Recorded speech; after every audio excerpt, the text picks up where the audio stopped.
Rappelez-nous votre nom. Jean-Claude Van Damme. On s'en souviendra.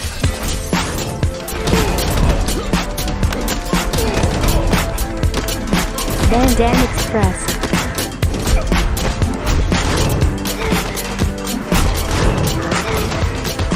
Van Damme Express.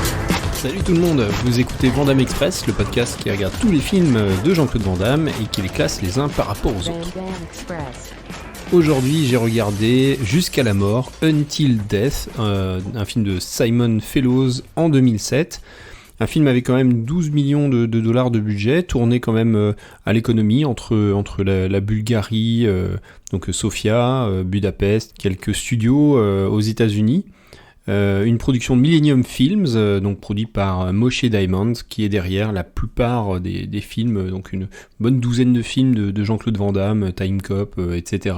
Millennium Films, qui est une boîte de production qui produit beaucoup de films d'action, de série B, donc les Expendables, toute une flopée de remakes comme les Chainsaw Massacre, Massacre à la tronçonneuse, le Hellboy horrible de 2019, c'était eux, le Conan reboot, c'était eux, les deux derniers Rambo, c'était eux, la chute de la Maison Blanche, tous ces films d'action série B, dont certains s'en sortent plutôt bien, techniquement, il y a du savoir-faire quand même. Et là, au scénario, on a notamment Dan Harris qui a officié beaucoup pour Marvel, pour Sony à l'époque de X-Men 2, X-Men Apocalypse, Superman Returns, donc pour côté DC. Le film s'ouvre sur une scène d'action, une scène où la brigade des stupes va mettre la main sur un gros bonnet, donc un certain Callahan, qui serait également un des collègues, donc c'est un ripou, un des flics des stupes, mais qui est en fait un ripou. Là, l'opération va pas bien se passer, il y a deux flics qui vont rester sur le carreau, Callahan s'enfuit, et donc on retrouve Van Damme qui était dans l'opération, qui dirigeait l'opération, qu'on retrouve dépressif, il parle à sa femme n'importe comment. J'essaie de te joindre depuis ce matin. J'ai passé une mauvaise journée, tu veux quoi? J'aimerais que tu me reposes la question sur un autre ton. Essaie d'utiliser plus de 2 syllabes. Valérie, pourquoi tu viens me faire chier? Vas-y, accouche. Je voulais être sûre qu'on dînait bien ensemble ce soir. Ce soir, ça va pas être possible. C'est important, Tony. Quitte pas. Qu'est-ce qu'il y a? Comment je suis censé me débrouiller, moi? Pour le rapport? Tu l'écris? T'as bien appris à écrire? Je te retrouve où? Au club karaoké de Frenchman Street. Tout va bien? Je suis enceinte. T'aurais pu faire gaffe. T'es complètement barré. C'est pas toi le père, Anthony. Tu te l'es fait.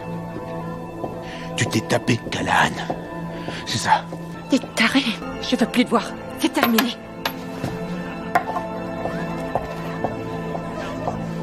Évite de te taper le voiturier en sortant. Il la délaisse complètement. On comprend assez vite également qu'il se drogue, qu'il est détesté par ses collègues. Il est complètement dépressif, le moral dans les chaussettes, et on comprend même qu'il est la taupe de Callahan au sein des stupes, donc quelqu'un qui est brisé et on comprend également que Callahan était son binôme à la brigade des stupes. Ça commence à partir complètement en vrille quand Callahan décide de s'en débarrasser, parce que Van Damme veut quand même essayer de le faire tomber. Il prend une balle dans la tête, mais il survit. La balle est entrée par la mâchoire inférieure. Elle a été déviée vers le haut, elle a détruit les fosses nasales avant de se loger dans la boîte crânienne à ce niveau-là. C'est un miracle qu'il ne soit pas resté sur la table. Mais il est encore dans le coma et nous ne savons pas s'il va en sortir un jour. Est-ce que c'est sa femme? Oui. Excusez-moi, Madame Stowe? Madame Stowe? Est-ce qu'il y a une chance qu'un jour il retrouve ses facultés? C'est pas la peine de prendre des gants. Dites-moi la vérité. Retrouver ses facultés? Sans séquelles mentales ou physiques? Aucune chance. Et donc pendant ces 6 mois, on a des coupures de journaux qui nous expliquent que Callahan est en train de devenir réellement le baron de la drogue locale, il n'y a plus rien qui l'arrête. Pendant ces 6 mois, Van Damme est dans le coma. Et bien sûr, quand il va se réveiller, il va vouloir tout réparer. Sa femme a refait sa vie avec un collègue, elle est prof, donc elle a refait sa vie avec un prof de son collège. Moi, je vais te dire tout haut ce que les autres pensent tout bas. T'as bien mérité tout ce qui t'est arrivé. Le coup classique, un flic des stupes s'infiltre dans le milieu, et puis deviens accro. Mais ça fait partie du métier. Tu t'es jamais dit que le problème, c'était toi, pas le métier. T'es peut-être juste un junkie. Oh, oh, oh, oh. Le con, la balle et le légume. Ça fera un beau scénar. Il va réapprendre petit à petit à marcher, à parler. Alors cette séquence est assez soignée, mais pour autant, ça va assez vite. Au bout de quelques séquences, ça y est, il n'a plus trop de problèmes physiques. Et tant mieux parce que tout de suite, on arrive dans les 20-25 dernières minutes qui sont une grande scène d'action géante dans une usine abandonnée où Van Damme donc va découvrir toute l'identité réelle de ses collègues. Il y en a un notamment qui avait perdu sa copine dans le premier assaut, et finalement on va se rendre compte que il a traité avec Callahan pour se rapprocher de lui. Finalement il va retourner sa veste. Il y a l'histoire avec un autre collègue que Anthony Stowe, donc Van Damme, avait balancé. Son neveu dealait et il s'est retrouvé à la rue, et finalement donc sur cette période de rédemption il va lui offrir sa paye, et ça va être son binôme de la flinguerie finale. Ouais, flinguerie finale, parce que les 20-25 dernières minutes, c'est une grosse énorme fusillade avec des gens qui se tirent dessus. Alors Van Damme et son binôme dont je viens de vous parler, contre le reste du monde. Je n'oublie pas de vous parler d'une scène post-générique, donc restez, si vous regardez ce film, restez bien jusqu'au bout. Elle démarre quelques secondes après les premiers mots du générique, et elle est assez intéressante puisqu'elle vient éclaircir la scène du début, nous expliquer ce qui s'est réellement passé, et lever les dernières identités cachées de certains personnages. C'est pas inintéressant, ça souligne que le film est plutôt correctement écrit, avec pas mal d'intrigues qui fonctionnent, et qui viennent même effacer quelques artefacts un petit peu grossiers, comme notamment le fait que même après 6 mois de coma et 7 balles qui a traversé son visage de part en part, Van Damme soit aussi frais qu'un gardon, sans aucune séquelle esthétique. Mais bon, c'est le genre de détails qu'on excuse, et on passe à la suite. C'est bon. Inspecteur Anthony Stowe, matricule 4358, brigade des stupéfiants. Responsable de l'opération. Position 801, Royal Street. Heure 23h30. Suspect, Gabriel Callahan.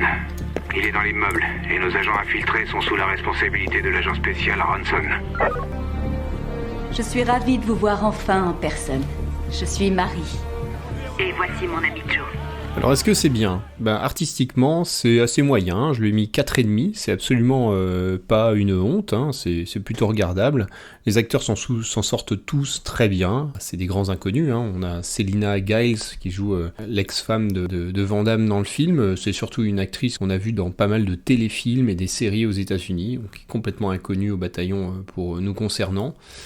Stephen Rea qui joue le méchant, qui cabotine, qui est pas génial mais qui a quelques scènes. Il a joué également dans beaucoup de séries télé, c'est pareil pour tout le reste du casting. Donc la photo est correcte, alors c'est un petit peu marronasse, gris, mais c'est moins ignoble que d'autres films de cet acabit. À noter que c'est Douglas Milsom qui s'est occupé de la photo, et c'est un grand directeur photo.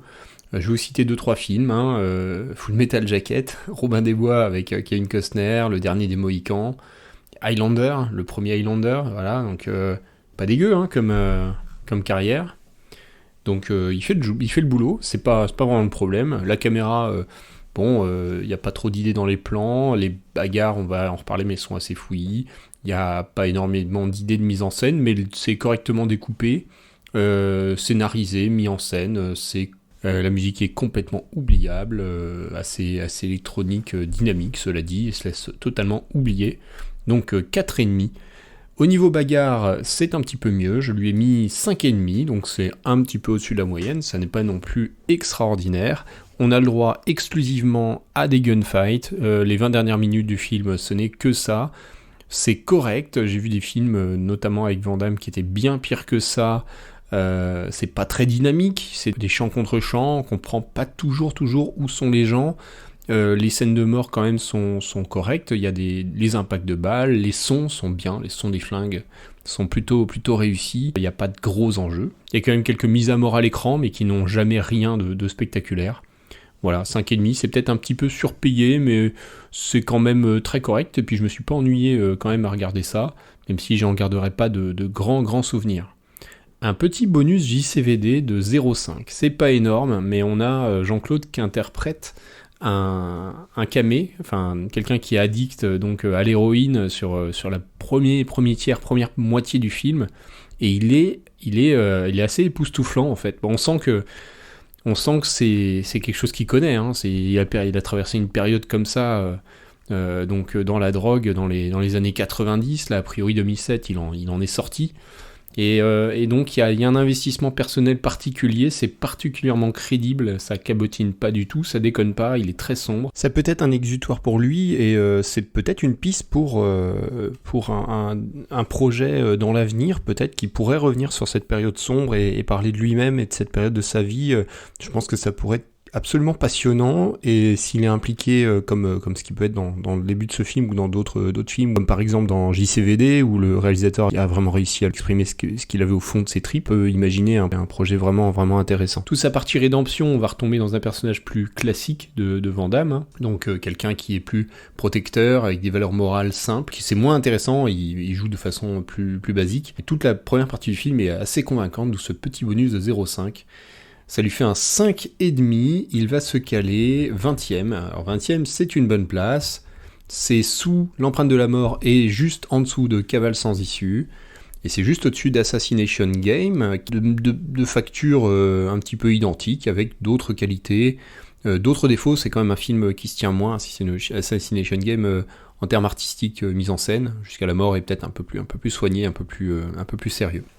Dans les petites news Jean-Claude Van Damme, il y a eu un article cette semaine dans le Hollywood Reporter, avec une interview de lui et du réalisateur du prochain film qu'il est en train de tourner donc à Hong Kong, et c'est pas What's My Name qu'il avait teasé l'an dernier. Il est en train de tourner Darkness of a Man, qui est, selon le réalisateur, un film néo-noir, pulp, avec beaucoup d'action, l'action très sombre. Le réalisateur parle du fait que JCVD effectivement avait montré des facettes de comédien, voilà, une dramaturgie qui était très forte, mais que c'était un film qui n'était pas en langue anglaise et qu'il n'avait pas forcément touché son public. On peut imaginer que ce Darkness of a Man serait un peu la version américaine de JCVD. Espérons aussi une sortie cinéma. C'est terminé pour cet épisode, on va quitter 2007 pour progresser légèrement dans le temps, une paire d'années, et la suite d'une saga, d'une des grandes sagas de Jean-Claude Van Damme. Il n'y en a pas beaucoup, je vous laisse regarder, vous devinerez assez rapidement, un film que je n'ai pas vu, et donc il me tarde de découvrir ça, et de vous le faire découvrir, donc rendez-vous dans 15 jours. Salut tout le monde. Van Damme Express.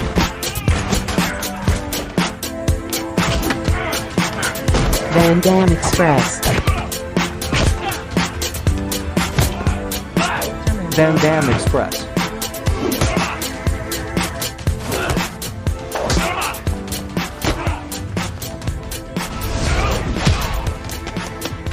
La route. Là où on va, on n'a pas besoin de route.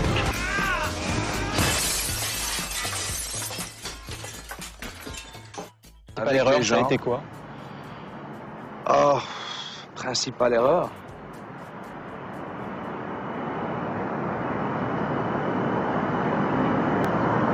La drogue. C'est pas bon, la drogue.